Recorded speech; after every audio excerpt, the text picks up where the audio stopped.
de Paz! Sejam bem-vindos ao Tricô de Paz, o podcast de paternidade supimpa com mais presença de convidados globais da podosfera brasileira. Eita! Eu sou o Thiago Queiroz, do Paizinho Vírgula, e hoje a gente vai falar sobre esperança. E a gente trouxe alguém muito especial para falar sobre isso. Aqui é Victor Urives e é isso aí. Aqui é Thiago Berto e eu tô precisando disso, cara. Tá precisando? Precisando de esperança. Vamos tá acalmar foda. o coração? Pronto, eu sou Alexandre Coimbra Amaral, eu sou psicólogo, terapeuta de família e brasileiro carente de esperança. Peraí, cara, era você que vinha dar esperança pra gente. Eu não entendi, Thiago, Não pode, me enganou. não. Pois é, Vamos cancelar essa gravação, pois cara. Pois é, exatamente. Nós vamos falar disso. Então Nós tá vamos falar ótimo. disso. São vários carentes de esperança tentando se ajudar, né? É isso aí. Boa. Isso aí, Boa, um segurando o outro. isso aí. Então fica aí que Ninguém depois... solta a mão de ninguém. Ninguém solta a mão de ninguém, esse é o nosso Ninguém lema. solta a mão de ninguém. Então fica aí que a gente já volta depois dos recadinhos do Tricô.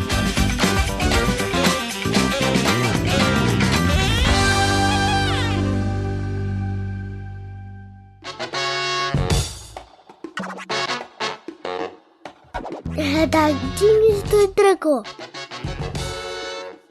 E nos recadinhos de hoje, olha só, é importante você saber que tá ouvindo a gente aí, que esse episódio ele tá sendo gravado há 2 dias antes de publicar. Ou seja, Queiroz se fudeu. Pânico total, tá? A gente não, né? Eu cheguei e falei que a gente ia fazer isso. Mas tudo bem que quem vai se ferrar sou eu, né? Não bastando a atual situação do país, o Thiago Queiroz falou que assim, agora é dedo no cu e gritaria mesmo, Que fudeu, isso? vambora. Então, olha só, eu acho que é importante, a gente tinha um clima de urgência pra gente falar sobre esse assunto, eu conversei com o Alexandre, era pra ser outro tema, a gente vai, quando ele entrar, a gente vai explicar melhor essa história, e a ideia desse episódio é que ele seja mais curtinho, porque eu vou ter que editar boa parte dele, a Clarinha vai me ajudar no final pra fazer um fechamento, então assim, a gente tá fazendo isso com todo amor, com todo carinho, com toda a nossa vontade de ajudar e tentar apaziguar também um pouco os nossos corações que estão tão, né, destroçados com as notícias que a gente vem recebendo desde domingo, né? Preocupados. Preocupados, tá bom. É a melhor definição. A melhor definição, eu tô destroçado. Você não vai dizer sobre o meu sentimento. Não, bom? eu tô dizendo sobre talvez... Não roube meu lugar de fala, meu sentimento. Não tô roubando seu lugar de fala. É que eu sou a pessoa mais medíocre... Não consigo nem falar. Medíocremente... Medíocre. Ah, tá, perfeito. Eu represento o homem médio. E eu diria The Average Joe, né? Eu então diria que o meu sentimento representa alguma coisa. O Beto já está aqui coçando seus olhos. Preoccupation. Com pesar, né? Vamos botar assim.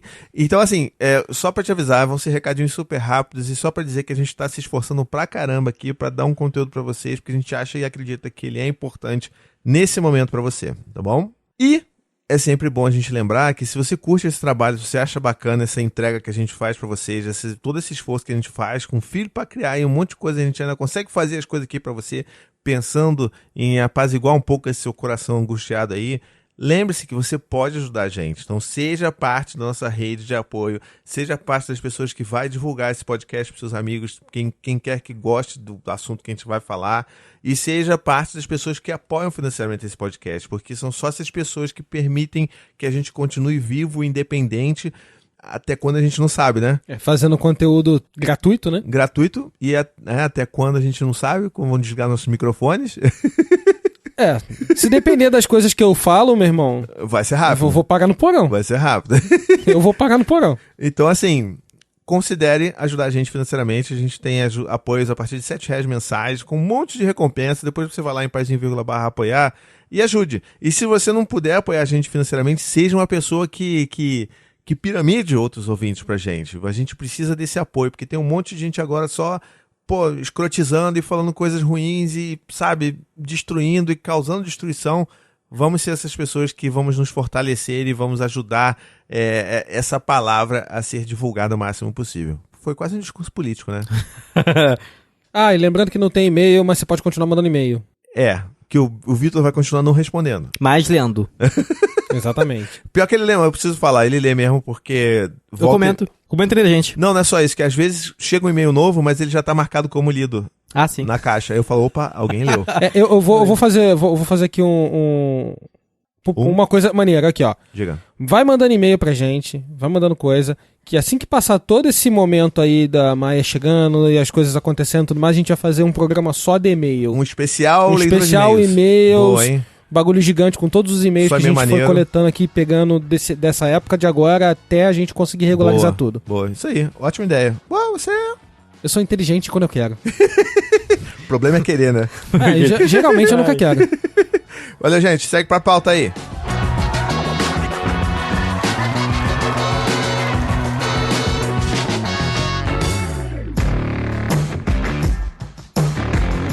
Segue a conversa! Muito bem, estamos de volta à nossa pauta principal. Estamos aqui, então, tiramos o nosso amigo Xande. Assim, ele é meu amigo, então eu vou chamar de Xande. Então, desculpe aí. As pessoas formalmente chamam ele de Alexandre Coimbra Amaral. Ele é famoso. Ele é melhor amigo da Fátima Bernardes.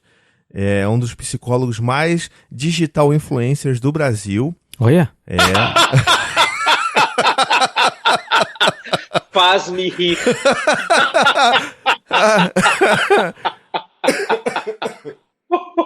Depois de uma abertura dessa, eu só deixo na sua mão para você falar um pouco da sua vida, quem você é, o que você faz, seus filhos, quem são, quantos são, quando vem o quarto e por aí vai. Então, quanto já respondeu? Já disse quantos, né? Bom, eu sou psicólogo, eu trabalho há 22 anos com famílias, casais, situações sempre relacionadas à proteção da infância. Essa sempre foi a minha linha de atuação, né? E em cima disso eu já trabalhei com um monte de coisa, desde as mais densas, como trabalhar violências, abusos sexuais na família, até temas relacionados ao nascimento humano, nascimento humanizado, mas também já passei por outros temas que têm a ver com vida de família, tipo separação, divórcio, recasamento, adolescência de filho, tudo isso eu já participei de pesquisa, milhões de atendimentos clínicos e fui professor universitário de faculdade de graduação de psicologia há 15 anos, agora eu sou só um psicólogo carreira solo aí de consultório mesmo, e participo do Encontro com Fátima Bernardes às quintas-feiras de 15 em 15 dias, falando de tudo que ela quiser que eu fale. Ela manda e eu obedeço. Muito bom. Agora, e os teus filhos? Conta aí dos teus filhos. Os meus filhos. Eu tenho o Luan, de 11 anos, o Ravi, de 9 e o Gael, de 4.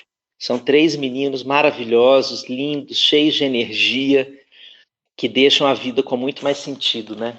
Com que certeza. revolucionaram a minha experiência de vida, de psicólogo, o olhar para o mundo, o olhar para o futuro. Então eles são, como todos os filhos são, acredito, para os pais, essa transformação definitiva e incorrigível da vida. Que bonito. Ó, já começou já tocando os nossos corações, cara. E é total verdade. Total verdade. A gente pode, às vezes, estar exausto da vida, mas a gente sabe lá no fundo que é uma das coisas mais incríveis que já aconteceram nas nossas vidas, né? Com certeza. Com certeza é isso aí que a gente...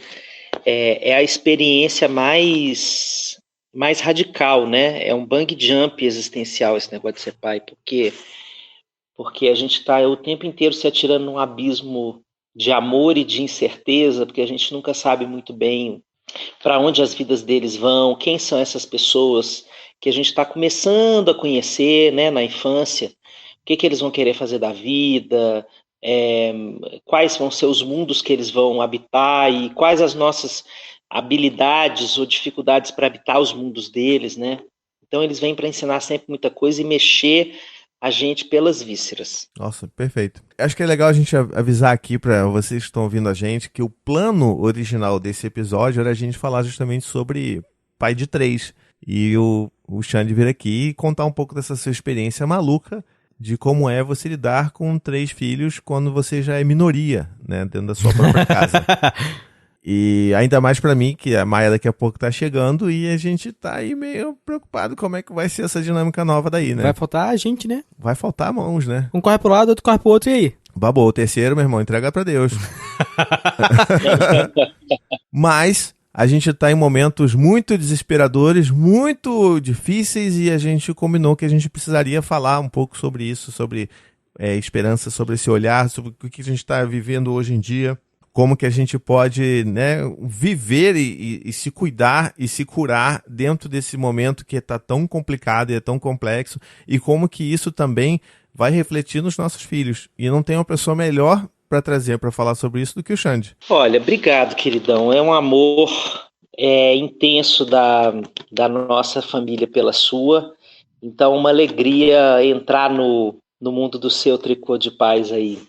Vamos começar falando, então, por que essa palavra é uma palavra tão cara e, ao mesmo tempo, tão angustiante nesse momento. A esperança, ela é uma projeção de futuro. Uhum. Quando a gente tem esperança, a gente projeta um futuro mais ou menos certo, mas a gente acredita que ele possa vir a acontecer. Então, nesse momento que o Brasil está vivendo, é difícil que essa esperança esteja sólida, porque a transformação que está acontecendo na sociedade, ela é tão profunda que ela corrói esse pedaço da nossa alma, que é a esperança, né?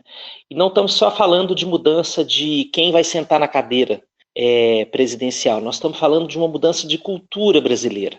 Nós estamos falando de um processo assustador que a gente está assistindo, né, de transformação, a meu ver, para pior da sociedade brasileira, a partir do momento em que ela abraça as suas ideias mais conservadoras, Uhum. e faz disso um campo de ação, né? Eu vou fazer uma metáfora com uma ideia da psicanálise, né? Eu nem sou psicanalista, mas tudo bem. Mas sabe mais disso do que a gente. Painho, Sigmund Freud, né? Chama ele de Painho. Sigmund Freud dizia uma coisa, que nós temos um pedaço do nosso funcionamento psíquico, que ele chamava de id, que é o pedaço mais instintivo, assim, mais impulsivo, Uhum. mais sem controle. E a gente tem outras instâncias que são tipo uma peneira para esse id, né? Então, a gente tem um processamento interno que faz com que os nossos instintos sejam controlados minimamente. A gente analisa, a gente cria estratégias para lidar com os nossos instintos. Então, quando a gente está muito puto de raiva, às vezes a gente explode, e aí esse id venceu. Às vezes a gente consegue racionalizar, pedir ajuda. Tudo isso são comportamentos que a gente faz que nos protegem de entrarmos numa barbárie. Uhum. O que está acontecendo no Brasil é que as pessoas estão se sentindo autorizadas a não processarem esses impulsos. O que está acontecendo é que essas pessoas estão se sentindo autorizadas para operar na vida a partir dos seus impulsos.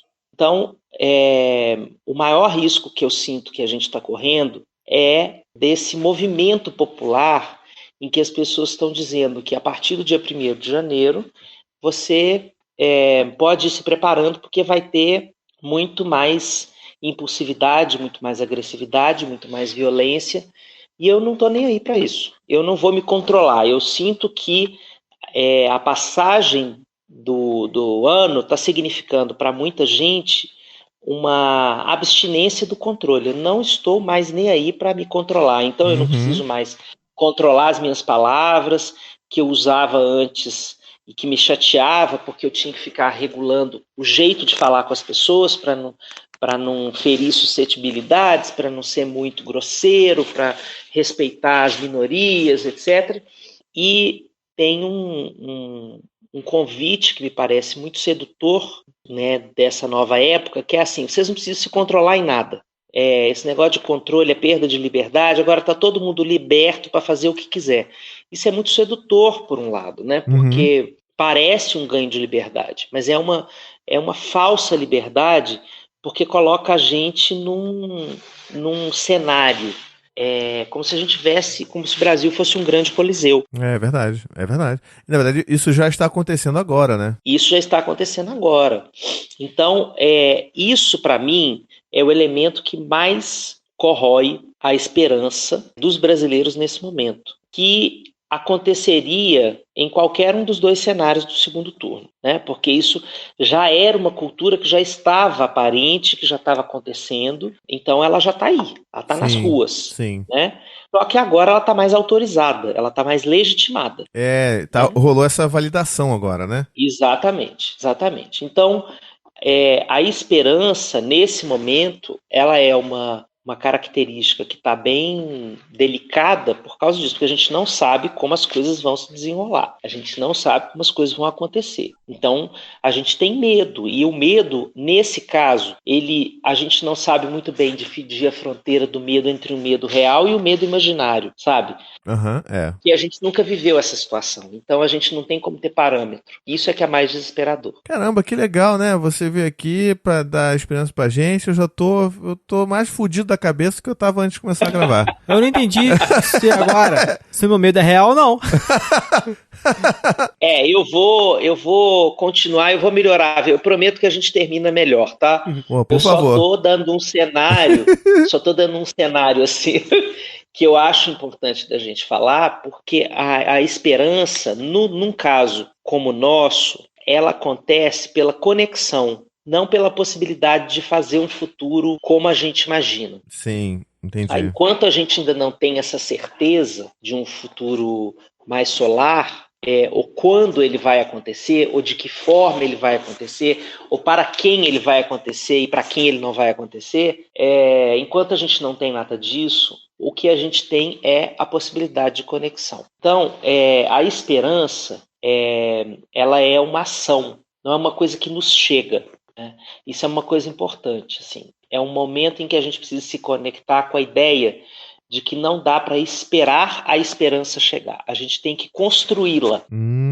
A esperança é um verbo agora. É esperançar. É arregaçar as mangas e ir atrás de pessoas, sobretudo de pessoas que façam sua alma cantar, sabe? De pessoas que tenham a ver com o que você vê com a forma como você vê a vida, que tenham a ver com o jeito como você imagina a vida, em família, com os filhos, com os amigos, com a diversidade, né? Sobretudo hoje falando da diversidade humana, que é a dimensão humana que está mais colocada em risco. Então, esperançar hoje é construir uma rede à nossa volta. Né? Todos nós estamos vivendo uma situação, uns menos e outros mais, em que as redes familiares, de amigos, foram muito transformadas por conta do episódio da eleição.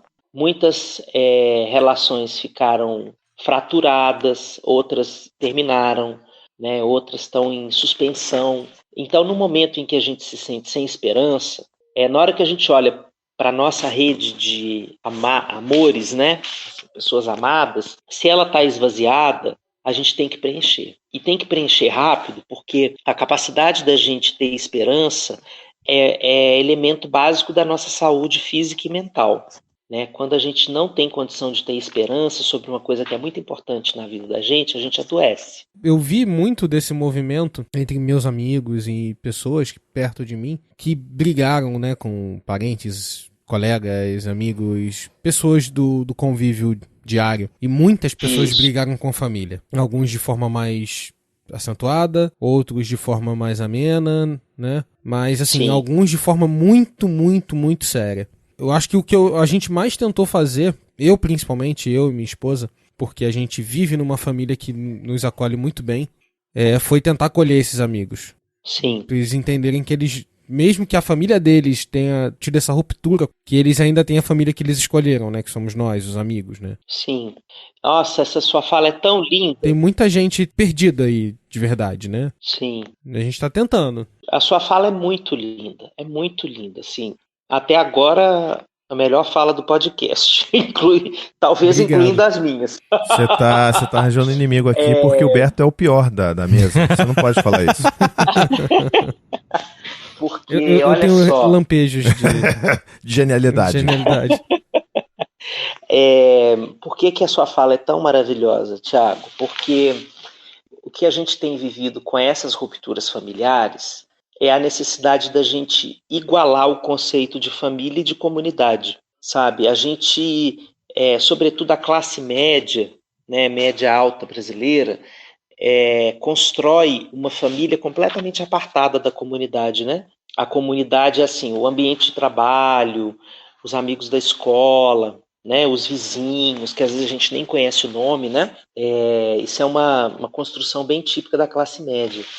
E agora, essas lacunas que estão ficando na família precisam ser preenchidas por outras pessoas que não são consanguíneas.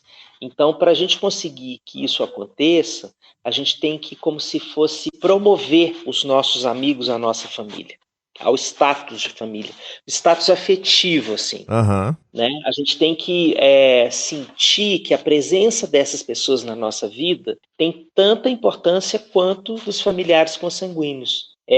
Nesse momento, isso é fundamental para ter esperança, sabe? Porque, de novo, repito, quanto mais a gente conseguir fazer laços com pessoas que tenham a ver com as coisas, com os valores com os quais a gente acredita, mais forte a gente fica para esperançar um mundo novo e para ter energia para construir esse mundo novo. Muito bom, muito bom. Eu acho que passa por isso e eu acho que é bom também a gente falar que isso é diferente de se trancar numa bolha, não é isso. Porque trancar na bolha é você se cegar também porque está acontecendo lá fora. E sim, a gente está se cuidando, né? Cuidando de uns dos outros para poder resistir e criar essa esperança, né? Isso. Nossa, obrigado, Thiago. Agora sim, é a melhor fala do podcast. Desculpa, Alberto. Eu acho que é isso mesmo. Porque quando eu estava querendo dizer...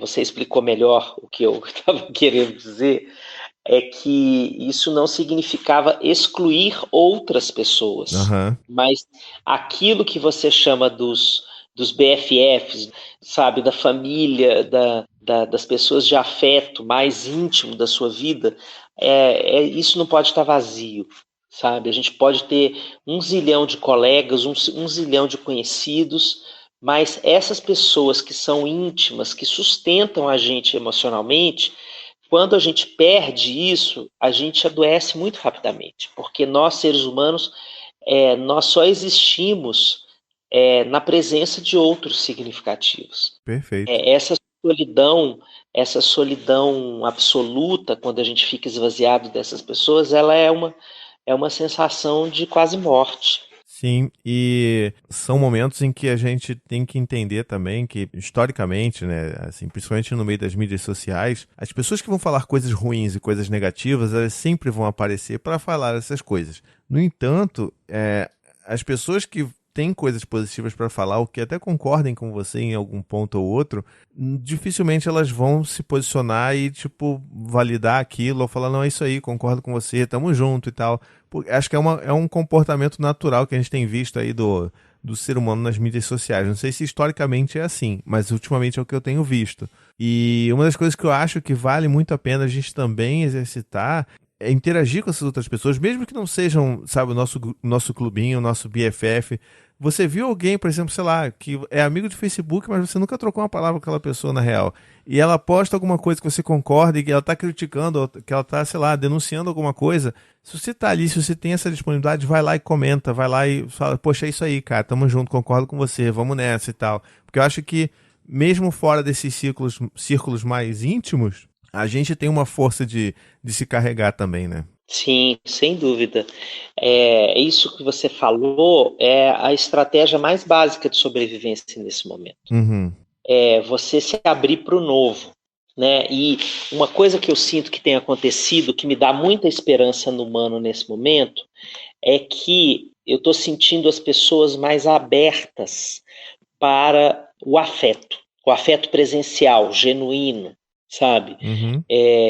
Como a situação está muito tensa e não é de domingo para cá, já tem algum tempo, as pessoas estão sentindo que o jeito que elas levam a vida não está sendo suficiente para ofertar segurança emocional.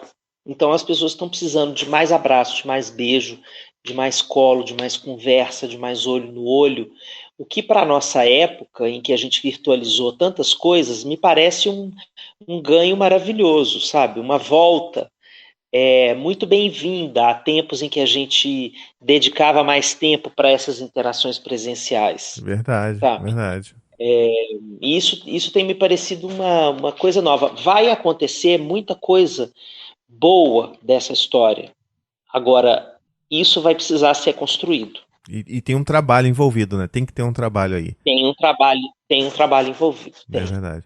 E o negócio que é curioso, eu estava até conversando com os meninos antes da gente começar a gravar aqui, antes de você entrar, que a gente tem que tomar também cuidado para não ir pro outro extremo, né? Eu tava falando com eles aqui que eu tô com uma tendência atual de, assim, a gente tem que também acolher e respeitar que a gente tá vivendo essas etapas do luto aí, né? E a gente vai passar por um momento de raiva, de revolta, e eu tô no momento que eu tendo a, dependendo de olhar um certo biotipo de pessoa, eu fazer um julgamento de que aquele cara é um bolsominion e, tipo, naquele instante, naquele segundo eu já julguei e eu já criei uma raiva daquele cara e, tipo, esse desgraçado, não sei o quê. E, tipo, eu nem sei qual é o nome daquele cara, nem sei em quem ele votou, entende? E, por outro lado, Sim. O Vitor tem uma experiência bacana no contrário, né? No contrapé disso daí. Sim, exatamente. Assim que acabou a eleição, né? Fiz uma postagem meio opositora, e diversas pessoas que eu... Calma. Fala o que você escreveu. O que é essa postagem opositora, porra? Eu disse algo como: você vai se arrepender de ter votado no Bolsonaro, e eu estarei lá para te lembrar disso. Certo. E diversas pessoas que eu achei que tinham votado nele, que em algum outro momento, inclusive falaram que apoiavam ele, mas tipo, bem antes da eleição, ano passado. Chegaram agora e falaram: não, tamo junto. E, tipo, vi que diversas pessoas mudaram de opinião, ou sempre tiveram essa opinião, e eu entendi alguma coisa errada, ou tinham, aparentemente, achei que iriam votar, né, na criatura e não votaram, e acabaram que não votaram. E eu sei que também eram anti-PT. Não, e que bom isso, né? Dá um sentimento de, né, tipo, de fortalecimento. Você Sim. vê que essas pessoas são aliadas, né? Tipo, podem até não concordar em todos os valores que você acredite, mas assim, nesse momento que a gente tem um inimigo maior, digamos assim, né? Vamos nomeando um inimigo maior, a gente é aliado nessa luta, né? Sim. E aí, por que o Queiroz diz que, nesse caso, eu sou a pessoa menos indicada nessa parte do podcast? Porque eu tenho um caderninho com o nome das pessoas, entendeu? E no futuro, eu não vou ser que nem o Vitor de falar: tá vendo? Olha só, você fez merda. Eu vou espizinhar essa pessoa até o último segundo da vida dela falando nisso. Eu vou ter 90 anos e falar: cala a boca, você votou no Bolsonaro em 2018.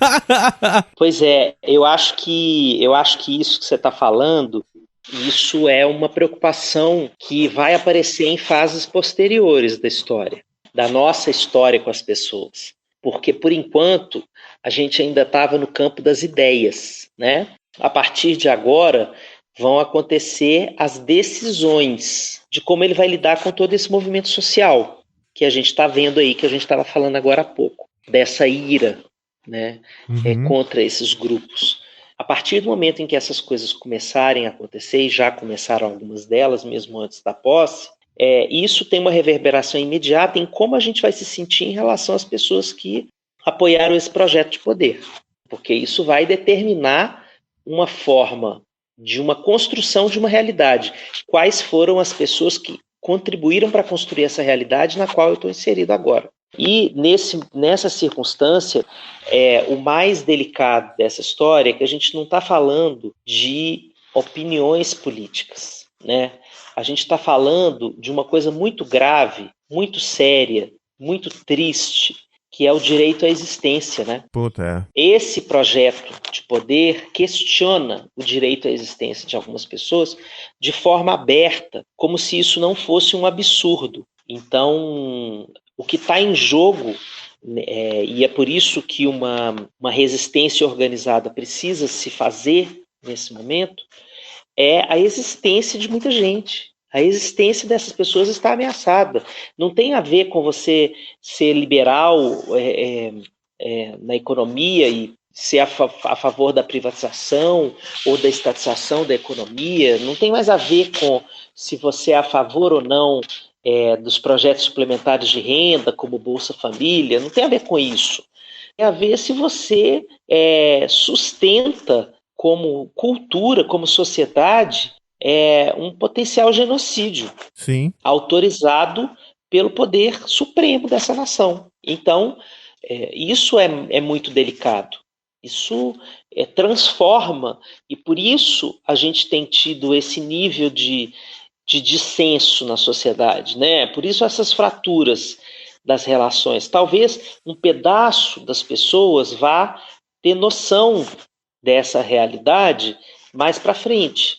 Mas também não podemos contar muito com isso, porque tem uma tecnologia aí que já foi provada como sendo muito eficaz, né, que é essa transformação da realidade a partir das fake news. Isso pode continuar sendo utilizado como um mecanismo de entorpecimento de um pedaço da sociedade brasileira. Como já tem feito, né? Como já tem feito, né? E isso pode cegar as pessoas de enxergarem o óbvio que está acontecendo diante delas. Isso tudo é muito preocupante. Por isso é que eu sinto que o tema aqui do nosso podcast, que é a esperança, ela se constrói no abraço, ela se constrói no acolhimento do medo do outro, né? Porque quando eu estou bem, o outro, tem alguém ao meu lado que está com muito mais medo do que eu. Exato. Naquele dia, eu acordei bem, eu estou de boa, aconteceu alguma coisa que eu estou bem, né? E um outro dia eu que vou estar caído no chão precisando de ajuda. E a formação dessa rede solidária, ela é, para mim, o oxigênio da esperança. É isso aí que vai fazer a gente esperançar esse mundo novo, insistir nos valores que a gente acredita, muito mais do que posts bonitos e tal. A gente vai precisar fazer ações mesmo para construir uma outra maneira de olhar para as diferenças humanas no Brasil, né? A gente vai precisar ter um caminho muito, muito árido pela frente, muito longo, de reconstruir esse país que passou a mostrar a sua cara, né? O Cazuza cantou há 30 anos atrás, Brasil mostra a sua cara. Essa música é lá de 88, tem 30 anos que ele fez, ela nunca foi tão atual, né? É verdade. Então a gente está olhando para a cara do Brasil, né? A gente está olhando aquele brasileiro cordial, malandro, bebedor de chopp, suor e cerveja, sabe? Assim, que abraça cordialmente o outro. Isso é uma imagem mítica. Muito mítica. Esse mito caiu, né, nessa eleição. A gente está convivendo com um país preconceituoso, conservador, homofóbico, racista, transfóbico. Assim, os piores palavrões sociológicos a gente pode imputar ao brasileiro comum hoje. O brasileiro nunca foi tão transparente nas suas escolhas como está sendo agora, nesse final de ano. Sim, né? sim. E é engraçado, porque o Thiago também tem, o Vitor com certeza tem também. Eu tenho amigos que moram lá fora, brasileiros, e amigos que não são brasileiros, que estão assim, gente, como é que pode? Como é que a gente nunca viu isso? Como é que isso nunca foi externalizado? Como é que tinha tanta gente rancorosa, né, guardando essas coisas tão ruins dentro de si? Pois é, mas isso foi sendo construído, né? A permissão para isso tudo sair é como se tivesse aberto um alçapão, né? Sim. E esse conteúdo todo que estava reprimido, bem reprimido para uns, mal reprimido para outros, recebeu uma permissão de sair, né? Uma permissão de sair sem ser punido, né? O que é pior, né? Porque a partir do momento que o candidato, que agora é eleito, ele faz apologia ao estupro, faz apologia à tortura, tipo, em rede nacional, e nada acontece com ele, então, meu irmão, esse cara é o meu ídolo mesmo. Então, se ele fala isso e tá tudo ok, então é ele que eu vou querer no poder, porque eu me vejo representado nele. Então não tem isso. Ou, mesmo que eu não me veja representado, eu admiro a coragem né? que ele tem para dizer essas coisas, entendeu? Uhum. Ele ganha virilidade, assim, ele ganha envergadura, sabe? Sim. Então ele parece um grande homem forte, porque não tem vergonha de dizer nada, porque diz as coisas na lata. Então isso causa uma identificação, mesmo que não seja com a totalidade das coisas que ele diz, mas é pela forma dele dizer, né? Então, quando durante a campanha, por exemplo, tinha muita gente falando, tentando, né, argumentar com por exemplo, com a delicadeza do Haddad, com a civilidade do Haddad, isso não colava de jeito nenhum. Não colava, porque ele era a sedução do Bolsonaro é justamente essa coisa testosterônica sem filtro, né? Onde eu posso colocar os meus impulsos mais bestiais na rua e tá tudo bem. É assim que eu quero viver. É óbvio que isso vai dar ruim, né? Isso vai dar ruim, claro. Mas não é só para quem estiver do outro lado do fuzil, não. Isso vai dar ruim para todo mundo, porque a gente está indo contra o processo civilizatório, né? A gente vai se dar conta, infelizmente, tardiamente, de que isso não vai dar certo. Sim. Mas isso vai acontecer. Você já imaginou, por exemplo, eu estava fazendo um exercício, olha como a gente pode construir esperança de forma mais paradoxal, né? Por favor, pelo amor de Deus. Por exemplo, eu estava pensando assim, uma empresa em que exista um setor lá chefiado por uma mulher, certo? Uhum. E ela liderando um monte de homem.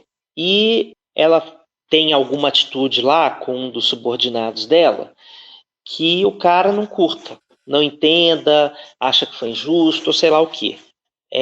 Esse cara se sente mais autorizado para responder de forma violenta. Sim. Nessa mulher.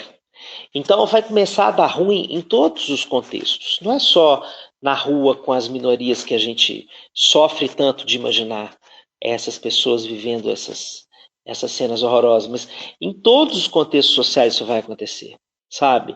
Sim. Nas mesmas empresas que fomentaram o voto, né, nesse projeto de poder, vai acontecer isso, porque o caldeirão, o fogo está sendo colocado em cima do Brasil inteiro como caldeirão, entende? Então, em todos os lugares, a gente vai ver um acirramento das relações. Por que isso paradoxalmente me dá esperança? Porque pode ser que em alguns pedaços dessa história se veja rapidamente que esse negócio não dá certo. Então pode começar um movimento de retrocesso, não só em quem está contrário ao projeto de poder, sabe? Mas as pessoas se darem conta que elas começaram esse processo com eu acho que eu vi um gatinho, e depois vão se dar conta que tem um leão no meio do Coliseu, descontrolado, comendo tudo que vê pela frente. E aí vão se dar conta de que esse monstro que foi criado vai ser ingovernável em algum nível. A gente estava conversando um pouco antes do podcast, a gente estava conversando sobre o fascismo no geral, né? Não querendo intitular esse governo futuro como sendo um governo fascista, mas é mais ou menos como a gente lê que ele vai se tornar. Infelizmente o Brasil não teve, né, o Brasil como nação não teve essa ruptura, como no caso com a ditadura aqui. O Brasil não viveu essa ruptura tão forte porque a ditadura veio, ela aconteceu, a gente tirou ela, mas historicamente a gente não extirpou a ditadura na forma como países europeus fizeram. Entendeu? Que foi dando um nome aos bois. Isso. E fazendo com que eles pagassem pelo que eles fizeram. Entendeu? A nossa ditadura foi meio que varrida para baixo dos panos. Tem muita gente. O pai da Anne, por exemplo, ainda hoje, ele tem 87 anos, ele não chama de ditadura, ele chama de revolução. Entende? Então, assim, o que acontece, eu acho que a gente ainda vai rolar muito sangue, muita dor, muita luta, mas eu acho que um pedaço de esperança que eu vejo é isso, porque para as coisas começarem a melhorar, a gente começar a ganhar consciência. A gente vai ter que começar a se ferrar muito. E todo mundo. E a gente sabe, a gente hoje já tem consciência que todo mundo vai se ferrar junto. A questão é que a gente sabe que a galera que também tá do lado de lá, que votou nele, vai se ferrar também. Que a água vai bater na bunda dessas pessoas também. Exatamente. E a minha esperança maior é que dessa vez, quando tudo isso passar e quando a gente conseguir vencer isso tudo de novo, que dessa vez a gente faça diferente do que como a gente fez com a ditadura, como que a gente fez com a escravidão, que a gente bota isso no esquecimento, a gente não fala sobre isso, a gente tem aquela vergonha ali, mas a gente bota no passado meio que finge que não aconteceu. E é o que você falou, outras culturas, elas têm seus museus do Holocausto, né? Tem o seu museu disso, tem que ter o museu do fascismo, sei lá se isso foi instaurado no Brasil mesmo, mas a gente precisa criar essa memória de que esse passado foi um passado sombrio e que um passado que matou muita gente, né? Nada mais simbólico para os nossos tempos do que o Museu Nacional do Rio ter se queimado em 2018, né? Isso representa, a meu ver, o descaso que a gente tem com a nossa memória. Exatamente. E sem isso, a gente reproduz e repete. Eu careço de fonte agora, mas eu cheguei... Peraí, fala de novo, eu não entendi o que você falou. Eu careço de fonte agora. Você não falou isso, cara. Você falou isso? Não acredito. Você tá meio surdo, cara. Não, você tá... Tipo, eu tô falando normal. Você tá falando japonês, Como brother. eu sempre falo enrolado, mas é normal, então, não tá tô bom, pior. vai lá. Então, careço de fontes agora, mas eu li em algum lugar que, historicamente, pelo mundo, uma ditadura, não dizendo que isso vai acontecer, só para deixar claro, mas um sistema ditatorial, ele demora, em média, 10 anos para ser instalado. Então... Eu perdi a linha de raciocínio. Então, a gente, nesses próximos 4 anos, a gente ainda pode reverter então, isso. Vamos lá, desculpa. Então, na verdade, a gente vai sentir gradativamente a perda desses nossos direitos, de uma maneira, talvez, a economia deve aquecer nesse momento inicial. Uhum. Ao mesmo tempo, a gente vai perdendo pequenos direitos. A partir do momento que a gente ganhar a confiança da massa, eles vão aumentando a retirada das nossas liberdades, tendo sempre algum tipo de justificativa maior, algum medo maior. Vou tirar isso aqui porque vai melhorar ali. Ou até, não, vou tirar isso aqui porque tem um bando de filha da puta lá que vai fazer maldade. Uhum. Entendeu? Porque tem um bando de gente errada. Se a gente for pensar na história do Brasil, o golpe militar aconteceu em 64 e a partir de 68 a gente entrou na treva do período militar, né? Onde começaram mesmo as perseguições, Nossa, as 4 mortes, anos, então, ó. as torturas. O Brasil é um país inovador. Vamos correr essa porra aí. Será que é bate-meta? Não dá meta? Na verdade, o meu maior medo nesses próximos 4 anos, que ao vir novas eleições, o poder dessa galera que foi eleita tenha se tornado tão grande, monetariamente falando, de controle mesmo, de massa, eles decidam que não precisam mais de voto para se manter no poder. Então, eu quero ver no Mas próximo mandato. não vai ser no ano que vem, entendeu? Vai ser daqui a 8 anos. Vai ser daqui a 4 anos. Não, eu acho que vai ser daqui a 8. Daqui a 4 anos, ele vai ser reeleito e no final dos 8 vai encontrar alguma justificativa pra... Foi o que o Chaves fez. Isso. Na Venezuela. Não, e também a gente Chaves foi lá, se elegeu, se reelegeu, e aí quando ele estava impossibilitado de se reeleger, ele foi lá e mudou na Constituição de que não podia ter reeleição. Ou nem que ele queria um inimigo pra Entendeu? poder se manter. Sim. Esse é o meu maior medo atual. A gente tem aí exemplos recentes, né? Porque assim, ditadura não dá pra gente falar já agora de cara, né? Mas dá pra gente assumir agora de cara que a gente tá enfrentando um governo que é autoritário. Sim. Um governo autoritário. E a gente sabe pode qual é uma pegar... grande questão? Tudo começa com oi, né? Sabe qual é uma grande questão? E Não existiu nos últimos... Desde que a gente se foi redemocratizado, não existiu nenhum presidente que, ao ser eleito, falou assim, eu vou manter e prezar pela Constituição. Simplesmente pelo fato de que você nem pensa em não seguir a Constituição. Sim. Quando você tem um presidente que é eleito tem que afirmar que vai seguir a Constituição, A gente já tá na acabou, merda. meu irmão. Acabou. Entendeu? Exatamente. Porque ele precisa afirmar isso. Excelente. Ele precisa dizer para as pessoas que ele vai seguir aquilo que ele tem que seguir. Aham, E assim, o que eu tava falando de regimes autoritários, depois eu vou até indicar esse episódio do Anticast, que a gente tem exemplos recentes de governos autoritários, que é o do Peru, que é o do Fujimori, que foi de 1990 até 2000, Sim. e Erdogan, não sei como é que se pronuncia, que é na Turquia, que é de 2003 até hoje.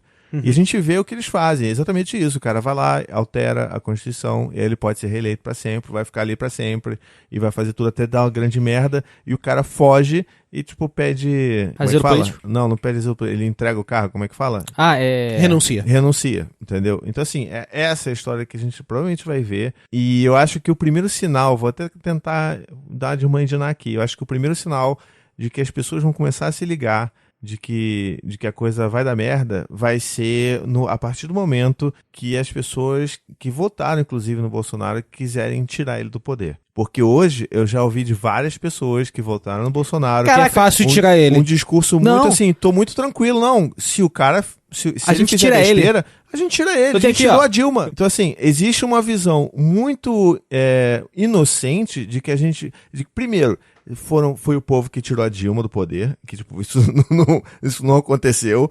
E segundo, que eles vão ter algum tipo de força pra tirar um Bolsonaro do poder quando a água começar a bater no bumbum deles. Como é que você tira um presidente do poder se você, além de colocar ele lá, você colocou pessoas que vão ajudar ele a manter o poder? Então, mas é isso que eu tô falando. Sim. É o momento É porque que eu acho é uma que... irrealidade. Aham. Querido, se você votou nele, votou em deputados, em senadores do partido dele, como é que você quer que essas pessoas, porque são elas que têm que fazer as votações, são elas que têm que motivar e criar o impeachment. O impeachment não vem de mim, Thiago, que vai fazer uma petição online Vou assinar um impeachment, Lavaz, né? e o impeachment vai nascer lá, pum. É. Não, querido, o impeachment tem que nascer no Congresso, entendeu? Exatamente. E o Congresso é na mão dele.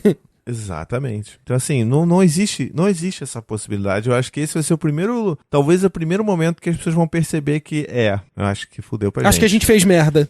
Eu acho que a gente está fazendo aqui exercício de futurologia até para a gente conseguir construir esperança. Sim, exatamente. não, sim. Mas o Brasil não tem sido para amadores, não é verdade, minha gente? Nunca foi, Há né? muito tempo não tem sido, Não, né? mas é há muito tempo, né? Mas digamos que pelo menos nos últimos 30 anos, tem sido assim, um plot twist atrás do outro, né?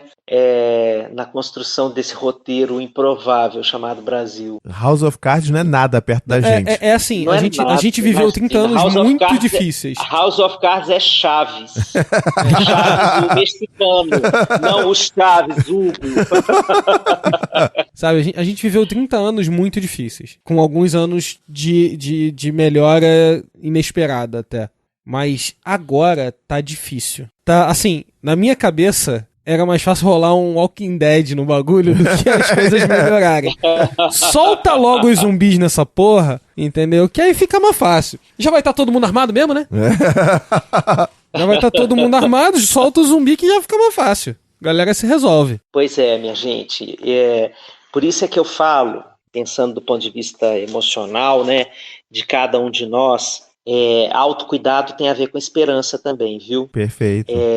A gente fica muito combalido com o excesso de informação que a gente tem, e a gente vai recebendo cada notícia na nossa timeline, vai deixando a gente mais cabisbaixo, e a gente precisa encontrar agora novas formas de se cuidar, cuidar o corpo, cuidar a alma, para aguentar o longo tempo, que está todo mundo aqui de acordo, que vai durar essa história. Uhum. Né? Então, assim, eu não sei se vocês sentiram, mas eu senti segunda e hoje, né, esses 2 dias, com muito mais peso, assim, uma densidade na vida muito maior. Sim. Que está fazendo a gente chegar no final do dia mais cansado, mais desesperançoso, né?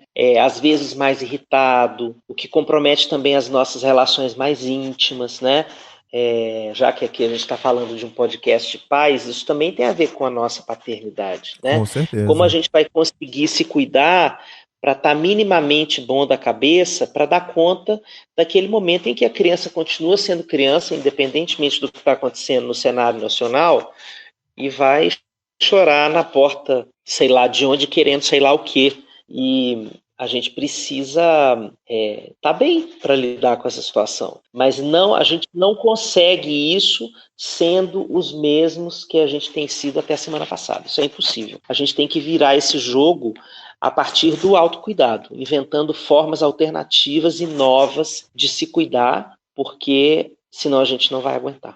Você meio que tá respondendo um questionamento que eu tava fazendo aqui pro Thiago, que ele até pediu pra eu fazer durante o podcast, que é um outro grande medo, provavelmente de quase todo pai nesse momento, que é tentar explicar pros filhos que já estão crescendo e tendo consciência. Você tem filhos mais velhos, né? Já na faixa de 11 anos, 9 anos de idade, que já entendem muito do que tá acontecendo, e ter que explicar pra ele que o mundo vai ficar ruim é muito difícil. Explicar que existem pessoas ruins por aí, que a gente tem que tomar cuidado, que ele tem que tomar cuidado, que eu tenho que tomar cuidado por ele.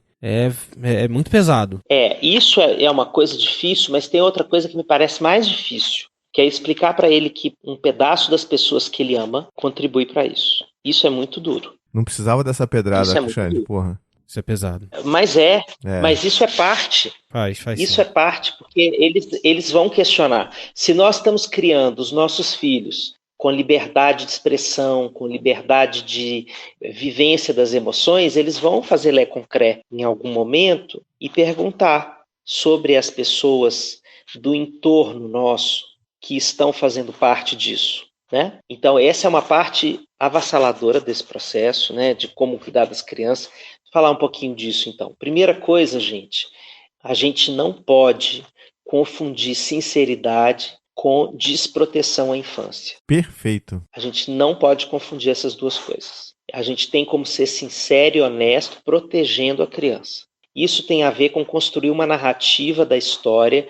que seja palatável a cada fase dos nossos filhos. Então, obviamente, a gente não vai externalizar todos os nossos medos para as nossas crianças. Então, é importante prestar atenção no que a gente diz na frente de qual criança, sabe? Uhum. Falar dos nossos medos, viver o nosso medo, chorar, eu não vejo problema nenhum de estar chorando na frente de criança, nada disso. Mas a expressão do conteúdo desse medo, né, falar assim, porque eu tô com medo que um amigo meu que é gay seja morto. A criança não tem como lidar com uma informação dessa. É verdade. Então, a gente precisa fazer um filtro. Não é à toa que a gente tem o sentido de proteger a infância, né? Esse conceito da proteção da infância é para promover o melhor desenvolvimento dela. E proteger a infância significa, sim, colocar filtro no mundo que ela vê. Uhum. Por isso que tem conteúdo que é proibido para a criança. Isso tem uma função no processo de desenvolvimento dela. A gente tem que construir esse filtro e contar as coisas de forma menos explícita, de forma mais lúdica, de forma mais simples. Não permitir que as crianças entrem em contato com as nossas conversas mais difíceis sobre esse momento, que vão ser conversas em que a gente vai estar falando de coisas duras que aconteceram, que a gente soube que aconteceu com não sei quem, que viveu tal coisa, né? Porque eu vou fazer uma metáfora aqui agora. É como se a gente tivesse, nesse momento, vivendo a vida brasileira, vivendo um grande Cidade Alerta, sabe? E a pergunta é assim, deixa ou não meu filho assistir o Cidade Alerta? Não deixa. Exatamente. Não deixa. Não vai assistir. Né? Mas se você precisar conversar sobre o Cidade Alerta, você vai conversar a portas fechadas com outra pessoa e tal, etc. Bom, isso a gente pode fazer com os nossos filhos porque a gente está numa bolha de privilégios. Uhum. Né? E eu sei que quem está assistindo esse podcast também está nessa mesma bolha de privilégio. Porque as crianças que estão lá na favela, que estão lá na aldeia indígena, que estão lá no assentamento, elas estão expostas ao mal, digamos assim. Né? Então elas vão crescer com essa marca.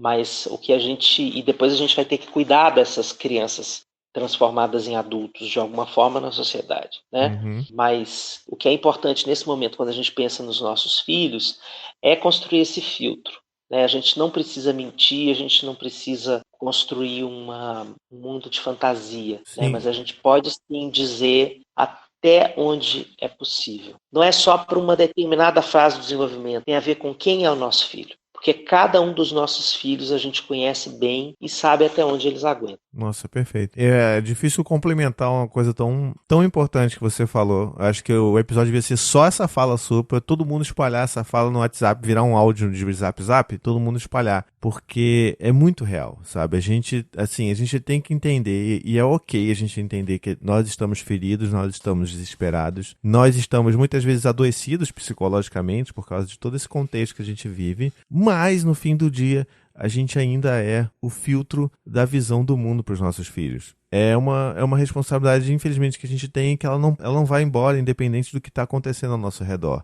Então, ainda mais considerando a gente que vive nessa bolha, que a gente tem aí o mínimo de possibilidade de filtrar essas coisas para os nossos filhos, a gente precisa fazer isso. E não é só no momento político, né? A gente, sabe, são raras as pessoas que, não, vou chegar ao Natal, eu vou falar a verdade, vou falar que o Natal é uma data capitalista, Papai Noel não existe, não sei o quê, que veio baseado na lenda de um demônio, não sei o quê. Cara, sabe, a gente não precisa jogar esse raio de realidade tão forte em cima dos nossos filhos, e isso também vale para hoje. E é bem preocupante porque eu tenho visto assim alguns relatos de pais e mães que assim, com toda a justificativa, estão desabando frente a essas notícias que a gente está recebendo aí, e abrem essa informação pro seu filho, abrem esse desespero pro seu filho, e falam, não, o mal venceu, ele vai matar todo mundo, e não sei o quê. E aí você começa a criar crianças que já estão desenvolvendo ali síndromes de ansiedade com 5 anos de idade, porque elas não têm capacidade de entender o que é isso. Peraí, então o dono do todo o país, ele é malvado e vai matar todo mundo, então tipo, acabou. Se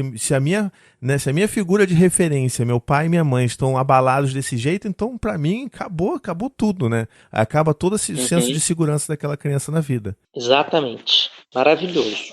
Então, e até lembrando assim, essa conversa eu tive hoje de manhã ontem, né, segunda-feira com o Dante, porque a gente fez todo esse processo, a gente foi votar levando os nossos livros, cada um deles levou um livro também, cada um foi com um adesivozinho do Haddad no peito, cada um deles, né? E o Dante, ele tava tão animado com aquilo, de participar daquilo, que ele falou que ele queria levar também na blusa da escola dele, né? E a gente sabe, assim, eu vivo numa bolha, numa escola que eu sei que ele pode ir com esse símbolo e ele não vai ser atacado dentro daquela escola, né? Então eu falei, beleza, filho, você quer levar? Bacana, pode botar na sua camisa do uniforme, papai vai levar você, vai te deixar lá dentro, então ninguém na rua vai ver você com esse adesivo. A gente tem que traçar todo esse plano mental, né, para proteger os nossos filhos. E eu lembro que naquele dia eu fiz um combinado com o Dante, falei assim, Dante, olha só, você vai, mas você sabe que a sua mãe vem te buscar e vocês vão pegar um Uber para vir para casa. Então eu quero fazer um combinado com você, que assim que a aula acabar, você vai pegar o seu adesivo da sua camiseta e vai colar ela na capa da sua caderneta. E quando você chegar em casa, você vai tirar esse adesivo e vai colar no mural, que é onde a gente guardou todos os nossos adesivos aqui. E aí ele, tá bom, papai, vou fazer isso. Aí chegou a Anne lá, beleza, pegou, botou, colou na caderneta sem problema, veio pra casa.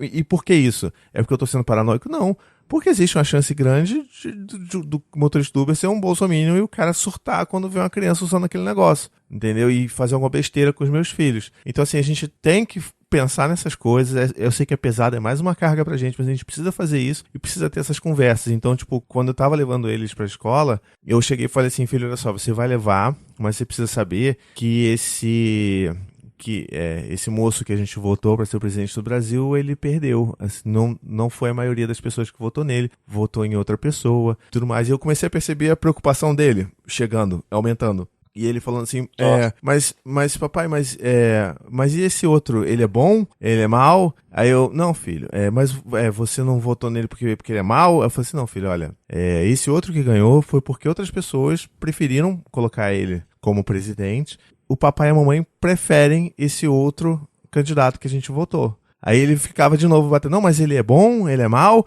Eu assim, filho, a gente preferiu ele porque a gente concorda muito com as coisas que ele fala. As coisas que esse outro moço fala, a gente não concorda, mas outras pessoas concordam. E a gente vai ter que viver isso até daqui a 4 anos a gente poder votar em outra pessoa e a gente vai poder votar nesse mesmo moço de novo, talvez, ou em outros moços que a gente acha legal.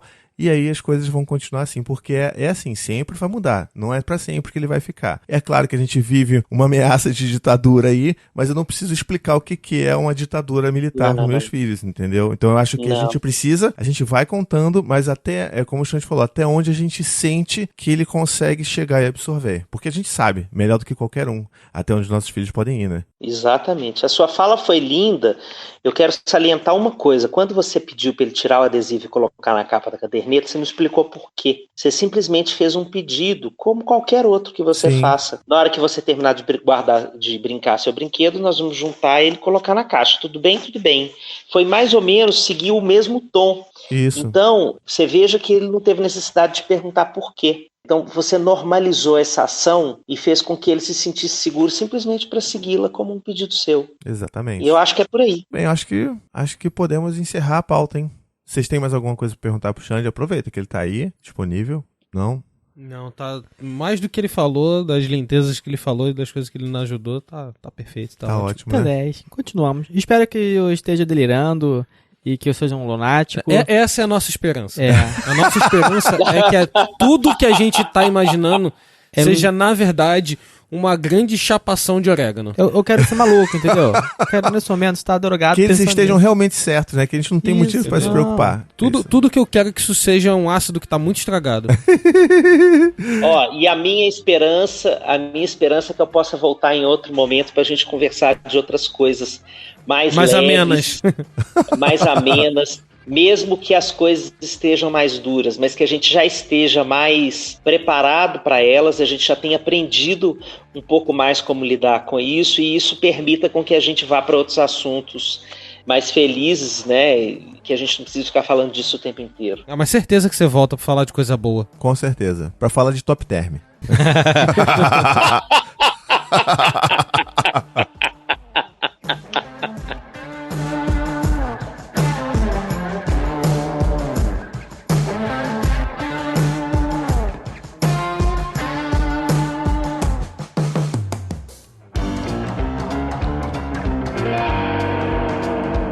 Indicações supimpas!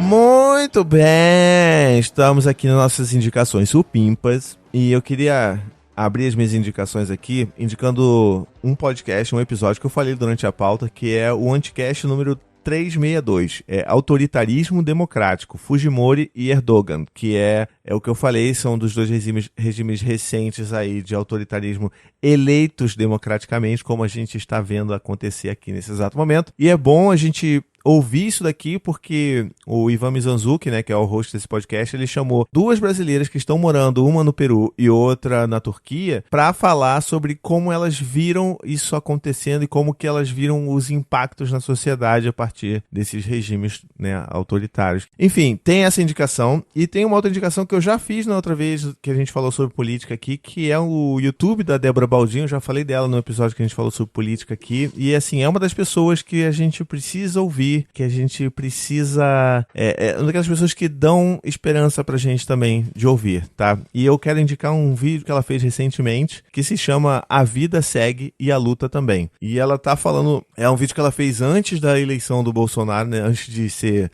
sacramentada a eleição do Bolsonaro. Mas ela traz toda uma perspectiva, ela enquanto mulher lésbica, que já é uma minoria, ela falando como é que ela enxerga esse futuro daqui pra frente, de como que as coisas são diferentes dessa vez, por que foi a ditadura no passado, por que a gente tem vivido, de como que ela e muitas outras pessoas de minoria não vão voltar pro armário, como que isso é também um sinal de esperança, porque o contexto é diferente, vai ter muito mais resistência, vai ter muito mais militância, e pela primeira vez, assim, dentro dessas novidades, assim, de uma semana pra cá, foi ela que começou a falar essa questão da gente se cuidar e cuidar do outro e ser a rede de apoio do outro e começar a criar esses entrelaçamentos afetivos aí entre as pessoas que a gente concorda ou que a gente quer bem. Então, recomendo muito. Bom, eu me lembrei aqui de uma palestra TED do Solomon, do Andrew Solomon, que é chamado mais ou menos assim, eu não sei exatamente o título, mas é assim, os piores momentos de nossas vidas e o que eles forjam em nós. Mas é só buscar lá nas palestras TED do Solomon, ele tem umas 3 ou 4, que desse momento que ele fala com muita precisão como a gente se transforma a partir de situações muito adversas. Eu acho que vale para esse momento. Ótimo. Inclusive, vale você assistir logo as 4 palestras dele e ler, como a gente sempre recomenda aqui, o livro A Longe da Árvore dele, né? Tu já faz logo todo o combo Solomon. Já faz todo o combo Solomon. Pode colocar no repeat para colocar, porque o cara é fera demais. Você tem indicação, Vitor? Agora eu sempre tenho indicação. Poxa vida, fazendo dever de casa. Agora eu nunca mais deixarei de fazer meu dever de casa. A primeira indicação é Os Dias Eram Assim. O quê? Os Dias Eram Assim. Os dias eram assim, tá? Exatamente. Legal. Série da Globo. Minha segunda indicação é Boa Noite, Boa Sorte. É um filme meio que drama documentário. Netflix? Não, de 2005, que a história é que um âncora da TV estadunidense, ela começa a expor algumas táticas e mentiras que um senador utilizava para buscar supostos comunistas. E rola um choque ali. E um medo e uma tensão durante todo o filme. Muito bom. Boa noite, boa sorte. E pra finalizar bem, A Vida é Bela. Esse tá certo. É porque esse não é pra chorar, não, né? Não. É pra finalizar bem sarcasticamente, né? E você, Berto? Não, o meu único dever de casa é fazer a hashtag, tá? Não então tá bom. Então tá bom.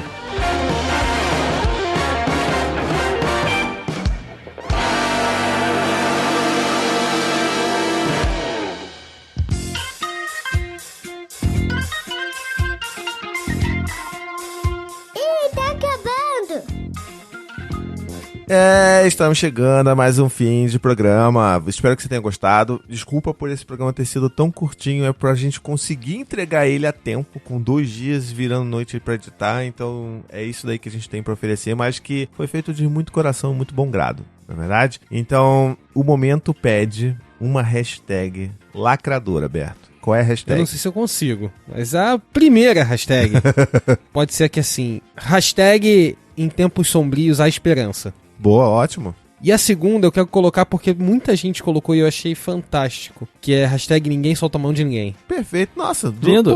Porra, cara. Entendeu? Pô, você faz as duas aí e vamos junto. Vamos junto, é isso aí. Muito bem, bom, queria, agora que a gente está terminando oficialmente, queria agradecer muito você, Xande, por ter vindo aqui, por ter se disponibilizado para falar, para acalmar os nossos corações. Muito obrigado mesmo. Ou não, né? Eu acho que deu uns lampejos de esperança aqui, ou pelo menos o que a gente poderia fazer, né, para atingir essa esperança, ou construir, né, já que você falou bem. Vamos fazer um bolão? Sim. Um bolão? Um bolão? Quanto tempo demora pra gente ser ameaçado? Olha só, o programa é esperança e tem que terminar com esperança. Você não pode meter um bolão da ditadura. Eu tenho esperança de que quando eles vierem me procurar eu já vou ter ido embora. Mas, boa esperança. Mas, então, Xande, deixa aí seus contatos, quem quiser acompanhar você, Instagram, onde é que as pessoas te acham, onde é que as pessoas absorvem todo esse seu conteúdo maravilhoso que você produz também. Inclusive, tem uma live que você fez, você gravou, mas você vai deixar isso disponibilizado também para as pessoas, que é um pouco sobre o que a gente conversou aqui também hoje, né? Sem dúvida. Foi uma live agora feita logo depois, né, do anúncio da vitória do Bolsonaro, e ela já foi vista mais de 10 mil vezes. Eita. Lá pra cá. Então fez sentido para muita gente. Tá no meu perfil do Facebook. Ah, ótimo. Pode ir lá, Alexandre Coimbra Amaral. Ela tá lá. Perfeito. Porque no Instagram, até onde você me ensinou, né, Thiago? Não fica depois das 24 horas, né? Isso então aí. O povo foi lá, ficou lá vendo depois das 24 horas. Mas enfim, é isso aí. Então tem essa live e eu tô no Instagram, com meu nome completo, é @Alexandre Coimbra Amaral. Tô no Facebook e não tô em mais nada, porque eu não aguento estar mais nada. Eu não sou igual a vocês que tem Snapchat, YouTube e mais não sei quais outras, né? LinkedIn, que eu também não sei o que significa ainda, não conheço essa. Mas eu tô no Face e no Insta, vocês conseguem me achar. Tá ótimo. Eu não produzo. E eu estou com o Thiago em alguns desses negócios do canal dele. É verdade. A gente gravou 2 vídeos lindos. É verdade. Que estão lá, disponíveis lá no Paizinho Vírgula. É um sobre separação e um sobre teoria do apego. Perfeito, são vídeos ótimos. Vou deixar o link aqui pra vocês verem também. E, bom, a gente é Tricô de Paz em todas as redes sociais, então Tricô de Paz, Facebook, Instagram também. E a gente também é jovem, então a gente tá no Twitter, ao contrário do Xande, que é um pouco mais velho, então ele não tem Twitter. Tenho sim. Ai, ó. Tenho sim. Agora que você me falou. Aí, ó, tá vendo só? Tenho sim. É também Alexandre Coimbra Amaral? O cara é tão conectado que ele nem sabe qual é o arroba dele. Eu não sei. Mas ele tem. Isso é importante. Não sabe a senha, mas ele tem. Eu não sei. Eu não sei. Peraí, deixa eu entrar aqui pra mostrar pra você. É @Xande C. Amaral, meu Twitter. Tá bom, eu vou pegar os links todos e vou botar no post. Fica tranquilo, tá? Se você quiser mandar um e-mail pra gente também, pra comentar o que você achou do episódio, se tiver alguma dúvida, algum anseio e quiser, a gente passa esse anseio pro Xande, porque ele vai trabalhar de graça agora pra gente, respondendo os e-mails. Então você pode mandar pro tricodepaz@paizinho.com, tá? Não esquece, divulga esse episódio aí pras pessoas que estão desesperançosas. Ajuda o seu amigo aí que tá difícil ver alegria na vida. Vamos chorar junto, mas vamos construir um futuro melhor pra gente, tá bom? Divulga a gente, avalia a gente também no iTunes, dá lá suas 5 estrelas pra dar aquela carinhada no nosso trabalho que é tão duro, tão sofrido, tão da madrugada. E a gente também não pode esquecer de agradecer a nossa equipe, né? A Ana Clara Fonseca, o Samuel Gambini e eu que vou estar editando esse próprio episódio. Então eu me agradeço por estar editando esse próprio episódio. A equipe de vitrine, que tem a Maíra Leassis, Ney Costa, Diego Ferri e Joana Nunes. E a equipe de revisão, que tem a Juliana Gago, Thalita Martins, Karina Xavier, Rodrigo Pimentel e Giba Sayeg. A gente se vê na próxima quinta-feira, às 10 da manhã, se ninguém desligar a tomada aqui do nosso podcast. Um beijo, até a próxima. Tchau, tchau. Beijo, boa noite e boa sorte. Valeu, gente. A gente se vê mesmo que seja no porão. Tchau, minha gente. Muito obrigado. Foi um prazer. Foi um prazer, meninos. Obrigado pelo convite. Valeu. Valeu, beijo.